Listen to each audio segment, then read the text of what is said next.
Hi everybody. As you can see, this is going to be kind of a review for some of the hamster things.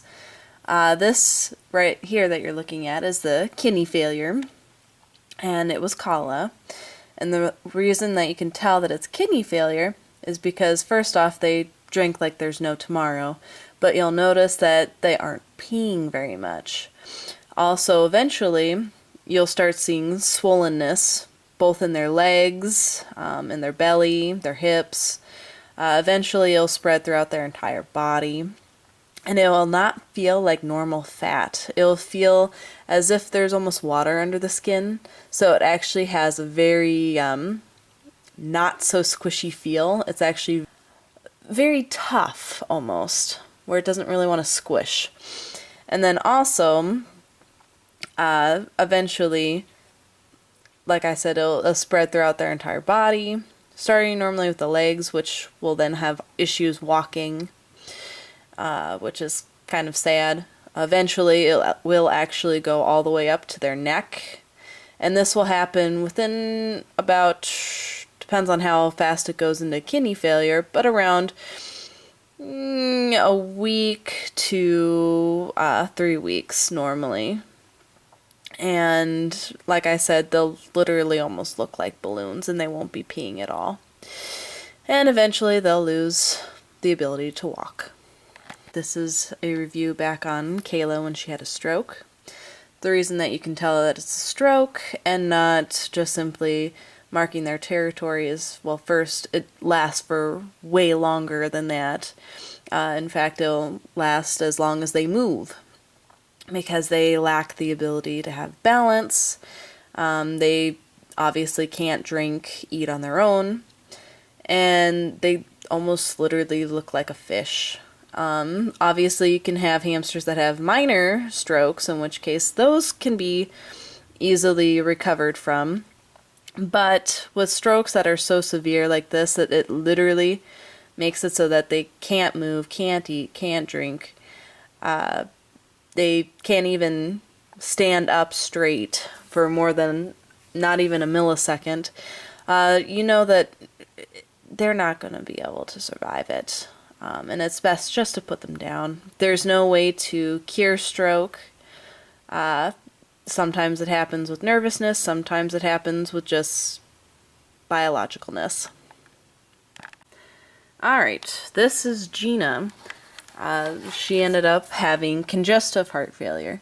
Now, the difference between congestive heart failure and, say, a heart attack is you can see, obviously, the breathing is irregular. Unlike a heart attack, they can have almost like heart flutters, so to speak, where 1 minute they can be sitting in their wheel, and the next they can literally have their head in the bedding.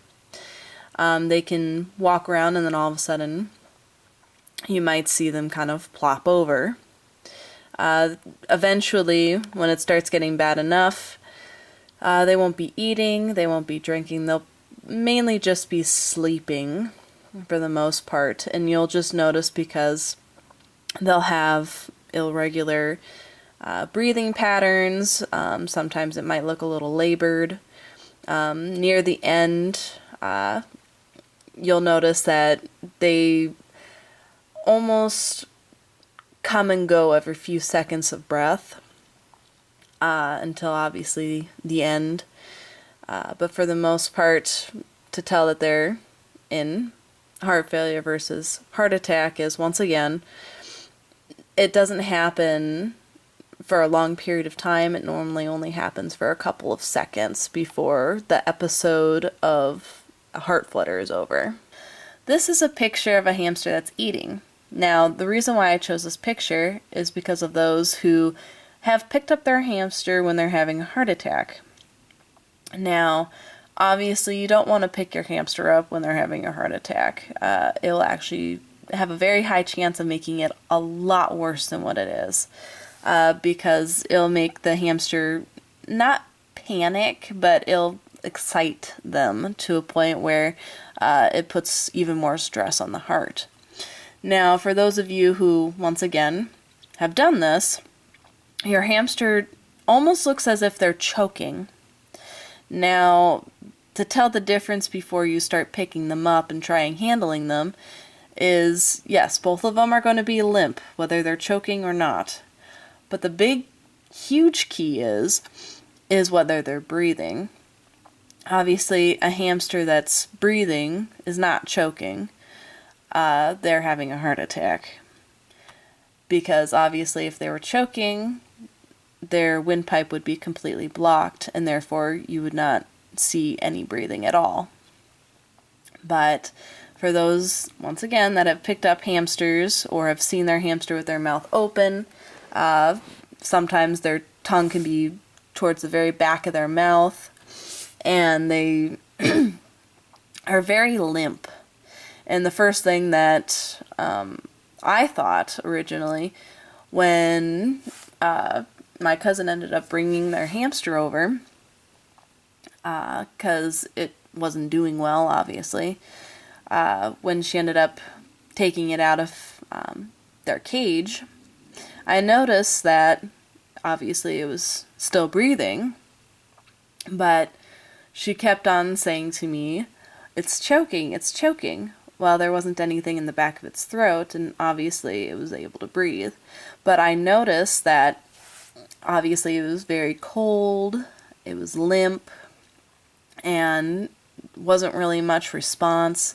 The tongue was at the back of the throat, and it was such a severe heart attack that later on that day it passed away. Now, hamsters, when they have a heart attack, once again, unlike congestive heart failure that happens every now and again, you can see the hamster having like a heart flutter. With actual heart attack, sometimes these episodes can last anywhere between an hour all the way up to 8 hours. Hamsters can recover from a heart attack, but you have to let them be. And obviously, if the heart attack is that severe, it's gonna die one way or another.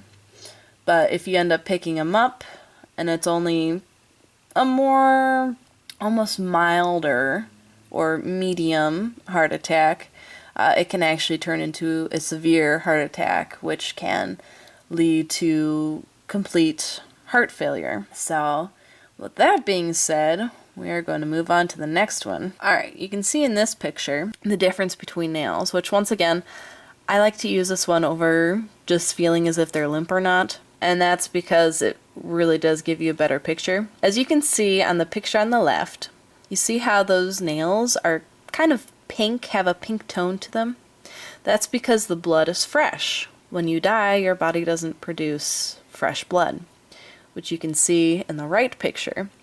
The nails almost look gray, or a darker gray. With some hamsters, it's a little bit harder to kind of see almost like the quick of their nail. But if you can see the quick of their nail, you'll notice that it looks like a darker gray.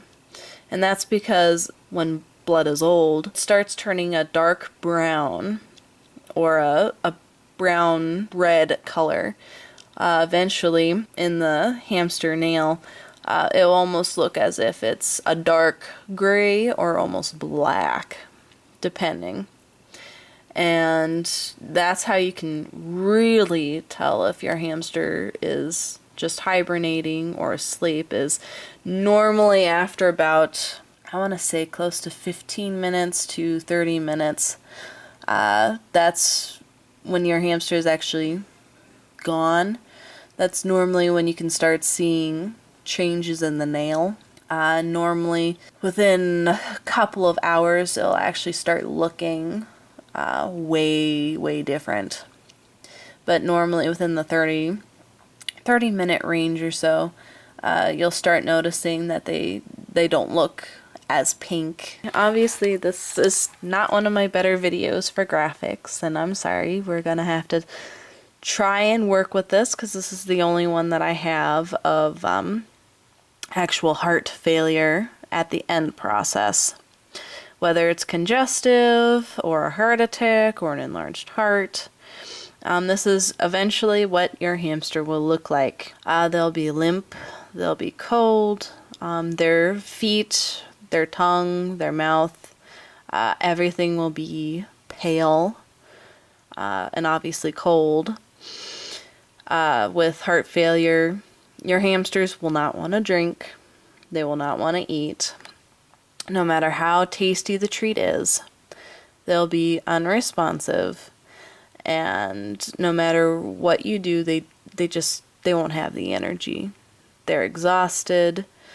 For the most part, they just sleep this part through. It can start off with sleeping and then labored breathing, or it can go straight into the last stages where they're hardly breathing. The shallow breaths are almost undetectable. Other times, it looks as if they almost breathe once every second. I mean, it gets to the point where you can tell that they're definitely going to pass away. And it almost looks as if it's at any given moment until it actually does happen. And there's just nothing that can be cured on this. Alright, now we're getting into the diabetic. You can see I have the two diagrams here. One of a regular hamster and one of a diabetic hamster. We're going to look at the left one first. A regular hamster, after about, I'd say a week or so, their water bottle should be about halfway, for the most part, maybe a little less. And then after a month, or a little less depending, their potty spot should literally look like the left picture here. Now, keep in mind these are, we're going to say 16 gallon tanks, which are more wide, more width, less height. So they're bigger. Now, we're going to look at the right picture. Now you can see that potty spot's quite a bit bigger. It's bigger.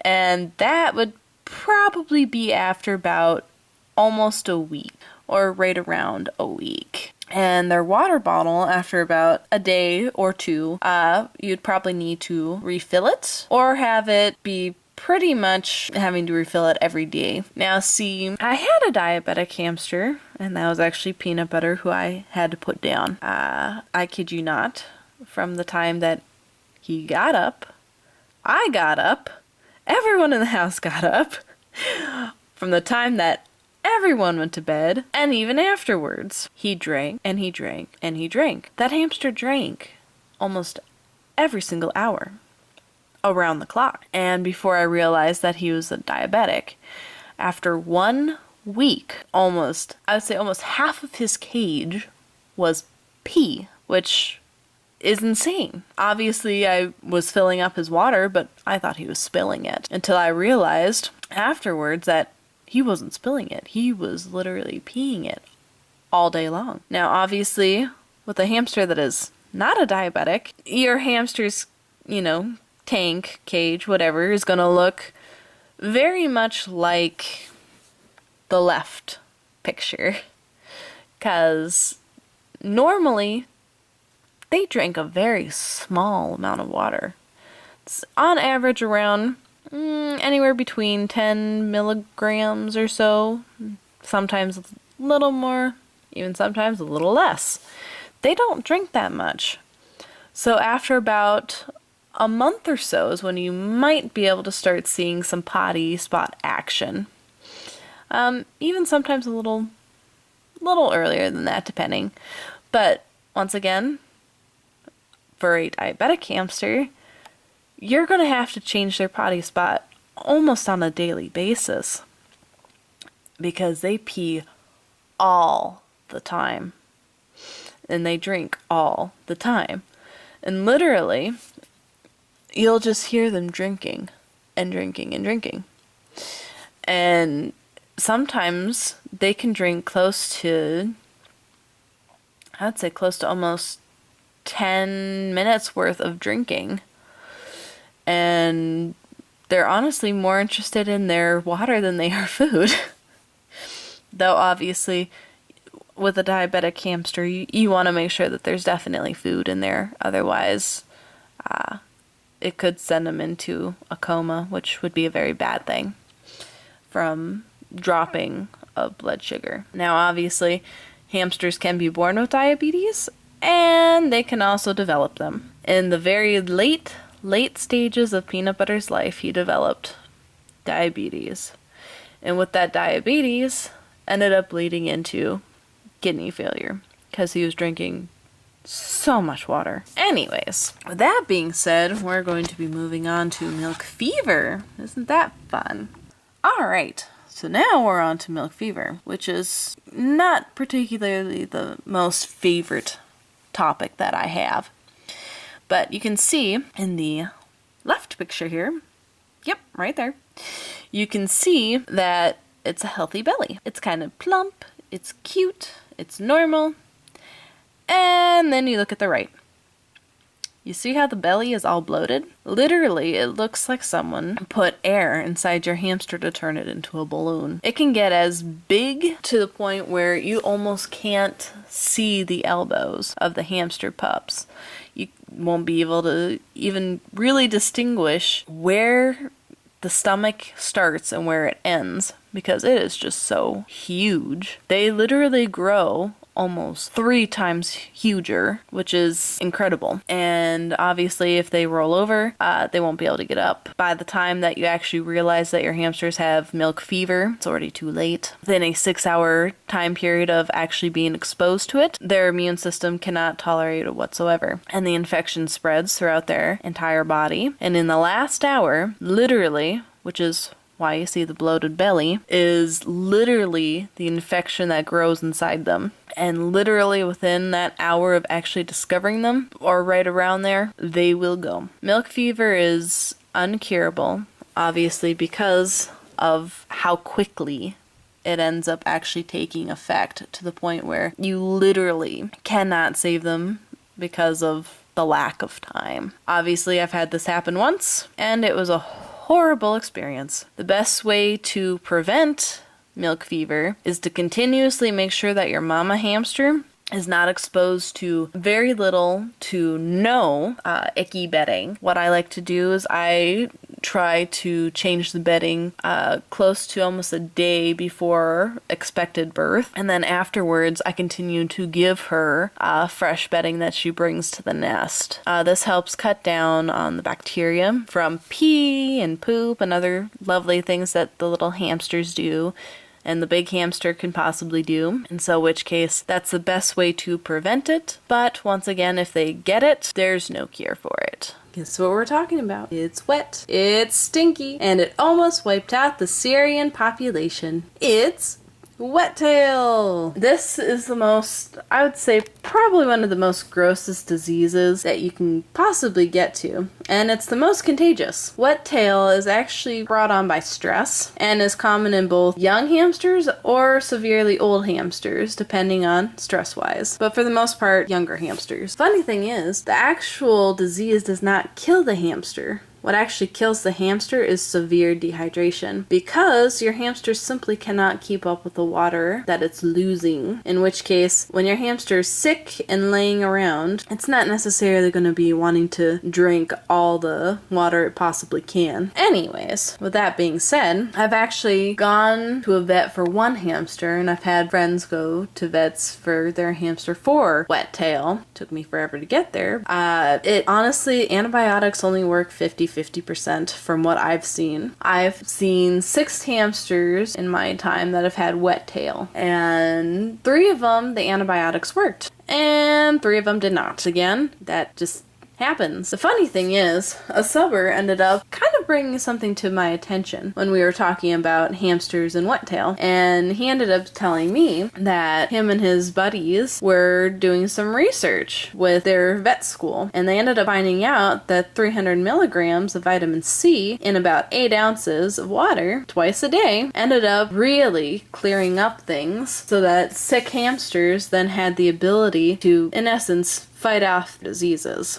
which were really nice to kind of know. I wish I had known that in the day, because unfortunately the hamster that I had that had wet tail ended up passing away. And the best thing that I can suggest to you is, obviously your hamster isn't going to want to eat or drink much, and possibly not even at all. So if you're unable to get to a vet for a antibiotic, or for some reason the antibiotic is not working, you can always try the 300 milligrams of vitamin C. And if they won't drink out of the 8-ounce water bottle, what you can do is you can mix the powder or the pills that you ended up putting in there for the 300 milligrams, and then taking a small syringe and just rubbing their lips with a little bit of the water coming out. And hopefully this will encourage them to want to at least lick a couple licks without having to, in essence, get up to their water bottle to drink. Now, obviously, if your hamster is able to still get to your water bottle, I would just suggest trying to let them do it and try to not be so in their face, I guess you could say. Unless, of course,